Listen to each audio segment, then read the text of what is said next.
Hey, shalom, shalom. First thing and foremost, I want to give all praises and glory and honor that's due to Yahweh, Ba'ashim Yahweh Shai, Ba'ashim Rakakwadash.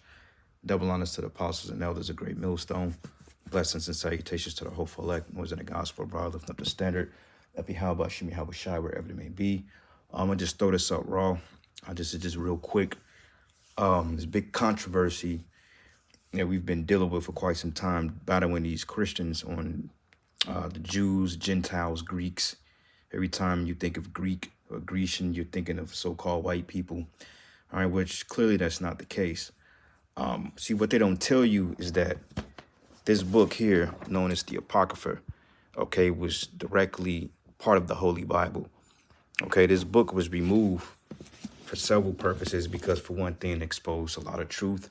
It's straightforward, and the biggest thing is the Hellenization of the Israelites, because they wanted to keep what they call replacement theology, and also they wanted to have what they called the confusion in the New Testament about the universalism, which is Catholicism, which means universal, because Christians, Roman Catholics, they teach what they call the universal doctrine, and today, which is known as replacement theology, replacing the true people of the Bible with heathen nations. So they removed the Apocrypha, which goes into the history of how the Israelites became Hellenized, how they became Greeks, how we was dispersed, known as the diaspora. Okay, now, this is something I discovered. Now, this in this Bible, this is badass because we know that the book of Malachi marks the end of the Old Testament. Then you go to the book of Matthew, which marks the beginning of the New Testament. But see, in my Bible here, in my book, I have something which is called Between the Testaments. And it gives you a brief summary of what's in here, okay? And it's so cold-blooded because it goes into the Persian period, okay, which we know Cyrus, Xerxes, then you had Darius the Mede, okay, which is known as, you had Xerxes III, which is known as Oshus or Ocus, all right? Then it went into how they could never take down Greece, or not Greece, but they could never take down Alexander's kingdom, okay, which basically he was of Macedon. They couldn't really conquer it. So eventually Alexander took over the Persians and the Greeks. Okay, so you can read about that history. I believe you got Daniel the 11th chapter is like the war between the Seleucid dynasty and the Ptolemaic dynasty, which I believe they hinted at the Diadochi Wars. I believe it's three Diadochi Wars, when basically the infighting of Alexander's empire was to conquer within their own particular realms. All right, but I'm gonna just read this brief account here of Alexander the Great, and this is cold-blooded, man, because after Alexander, it goes into the Ptolemies. But this is just some basic history on how the Israelites became Greeks, or how you get the term no Jew nor Greek, okay, or Gentile, and it's right here. The thing you got to do is read it. So I'm gonna start off. It says here, if y'all brothers can see it, Yapa, if not, then Salakia, man, I'm trying to focus on it. It's not all that good lighting in here, but it says, Persia never succeeding in subduing the Greeks, but the heir of Greek culture, Alexander of Macedon, which we know is the son of Philip the Macedonian, okay? And it says here, eventually brought to the end of the Persian Empire. It says, which was ran by Darius the Mede, Cyrus, etc. But it says, Alexander was not simply a power-mad despot.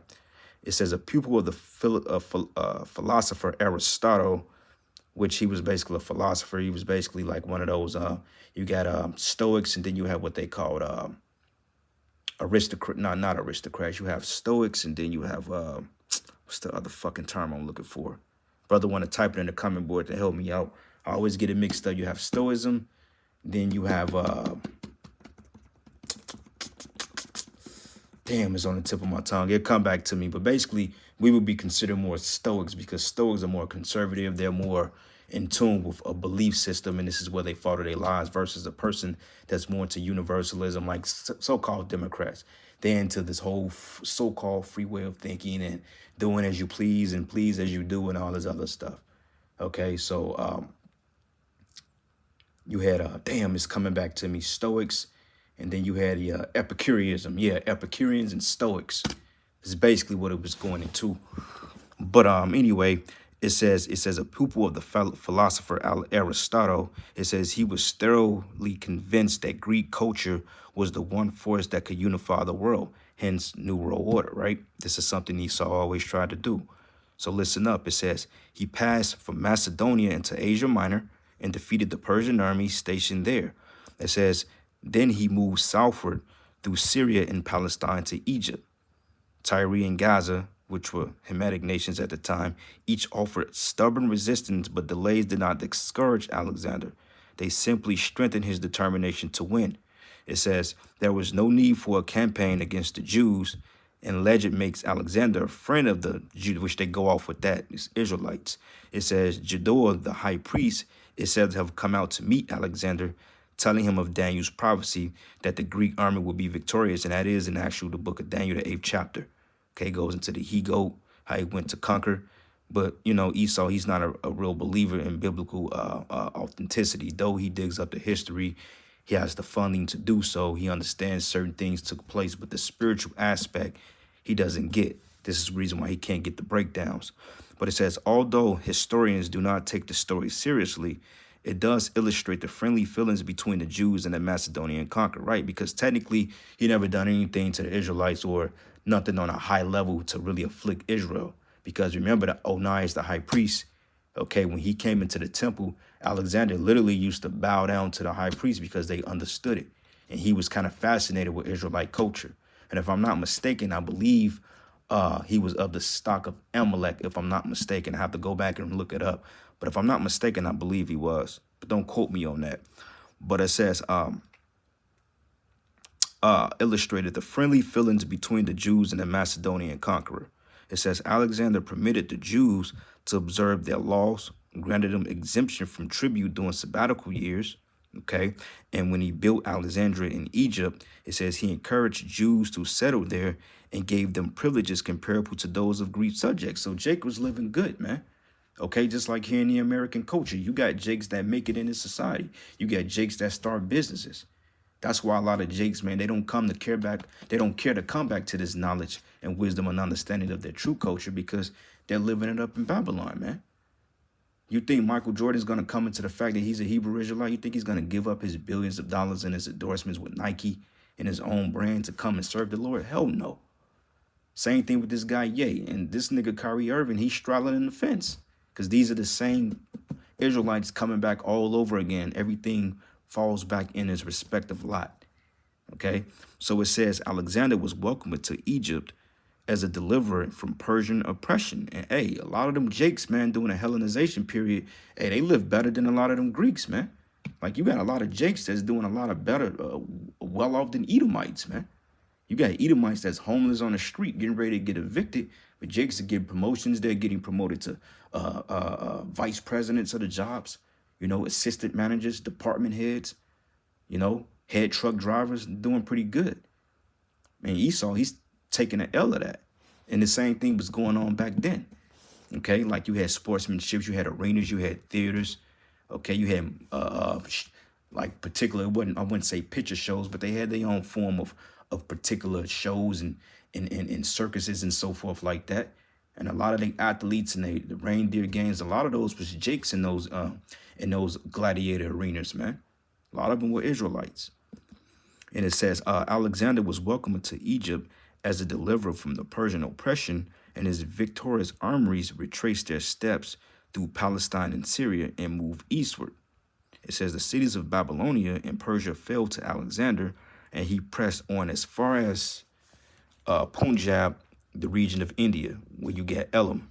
It says, although mighty in battle, it was the Hellenistic culture, which technically we're in a Hellenistic period right now. We are technically, if you look at everything around you, because everything is of basically Greek fashion, like Nike, Adidas, those symbols go back to Greek gods. Okay, it says it was the Hellenistic culture rather than Macedonian rule that was Alexander's legacy to the Middle East. It says he determined to found a new city in each country of his empire. Think about your city-states, your provinces.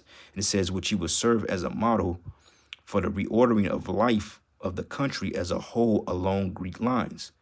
Materially speaking, this meant erection of fine public buildings, and you see them building up infrastructure here, a gymnasium for games. They got all sorts of gyms in this country, man. Okay, the newest one is like 24 hour, not 24. It's called Genesis, man. I mean, they got Genesis that's like 3 stories high. You know, all types of shit. They got tennis courts inside. They got swimming pools, basketball courts, golf courts, bars, restaurants, downstairs saunas. It's the same shit here. Okay? For all you Christians out there that don't understand the history, this is how Israelites became Hellenized. Okay? It says a gymnasium for games and an open air theater. Going back to your coliseums where you watch your football and your basketball games, man. Hey, it's mentioned here.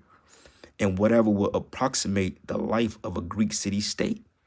It says individuals were encouraged to take Greek names. Okay, so let's just say if your name was Dawadad or Yawasap, you would cut that off and you would just call yourself probably Joseph or Joe. You'll probably call yourself John, you know, which I'm just making modern day names now, you know. Not saying those are necessarily Greek names, but you get the point. They will have basically names after their particular societies. Like we have American names, so to speak. We have corporate names. You know what I'm saying? We don't, on our IDs and driver's license and so forth, you don't see our Hebrew or Allah Shawan Kodash name on our driver's license. You don't see that. But yet you would see your slave name on there because that represents you being colonized or you being conquered. You see? You don't get your Hebrew identity back until you come into the faith. And a lot of Jakes, they left the faith willingly because they was like, you know what? This is a better culture. All right. But it says here, this thing keep shining out on me. Salakia, bear with me. It says individuals were encouraged to take Greek names, adopt Greek dress and language. Hence, we lost the Hebrew, started speaking Greek. In short, to become Hellenized to the material aspects of Hellenism must have seemed more attractive for large segments of the population. Trade and commerce brought wealth to new merchant class. Hey, you got distribution centers today. You got corporations today. Okay. It says libraries and schools were welcomed by the scholar, but better housing and better food, and this is what sell Jake, brought about a rise in the standard of living.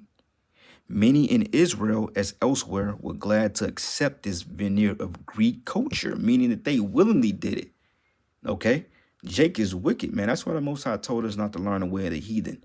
Okay? Because Jake willingly went and kept the customs of the heathen. But this is how Israelites became. When you read in the New Testament about the Gentiles, this is what it's talking about. It's not talking about Moabites and Ammonites, man, even though they did adopt to Greek culture as well. But it's talking about Israelites, man. Okay. But it says, better housing and better food brought about and rise of the standard of living. Many in Israel, as elsewhere, were glad to accept this veneer of Greek culture. If idolatry had been the stumbling block to Israel, in the pre-exilic period, Hellenism was the great pre-exilic temptation. So it was, when they saw the glitz and glamours of this kingdom, they was like, you know what, fuck that. We living good. We ain't living in no mud huts. We ain't living in no goddamn in no tents or no small. No, we got built up places here. You know what I'm saying? We can live like they do. We can shave our beards off. Shit, we can, you know, we can sneak and serve our God and we can serve their God too. Man, and think about today. Like I said, Nick Cannon, Kanye West, they ain't gonna come into this thing, man. They too busy living a Hellenized lifestyle. They don't want this. All right? But it says Hellenism was the great pre-exilic temptation. A 3rd century BC writer observed, in recent times, under the foreign rule of the Persians and then of the Macedonians, by whom the Persian Empire was overthrown, intermingling with other races has led many to traditional Jewish, which that's off, it should be Israelites, okay, which traditional Israelites or Dionysus losing their hold. Many Jews took Greek names, adopted a school of Greek philosophy, okay, you got your grade schools, your high schools, your colleges, and tried to combine the wisdom of Greek with the faith of their fathers.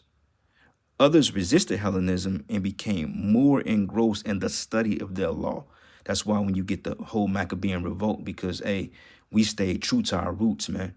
Okay, because once Salaki, but once Antiochus pretty much came into power, he forced it upon our people. But hey, we was vigilant for the law because we understood that if we kept the law, the Lord would deliver us through many conquers and strongholds.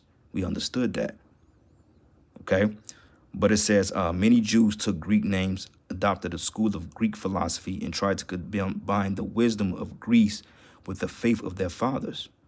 Others resisted Hellenism and became more engrossed in the study of their law. But at the age of 33, Alexander died in Babylon. For a number of years, the future of the Near East was uncertain, but the generals succeeded in dividing the empire among themselves, and the tide of Hellenism increased.